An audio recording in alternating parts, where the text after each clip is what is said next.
Hello kabayan! It's time to make some amazing upside-down honey peach pastry puffs, perfect for breakfast or sweet treats. First, peel and slice 3 ripe peaches. We are going to combine nutmeg, sugar, cinnamon, and 2 pinches of salt. Sa isang malaking plate, haluin, then set aside. Up next, spread some honey in a baking sheet with parchment paper. Then, coat sliced peaches ng sugar mixture both sides, tapos place on top of honey.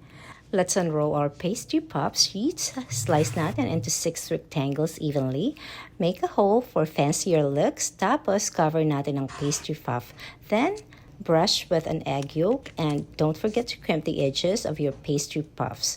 Shoutout muna tayo kay Maripe Tanglao, Raymond at Anita Lilis. Salamat kabayan for watching my videos. Preheat the oven for 375 degrees Fahrenheit. Bake ng 20 to 25 minutes. Once baked, allow to cool for about 10 minutes.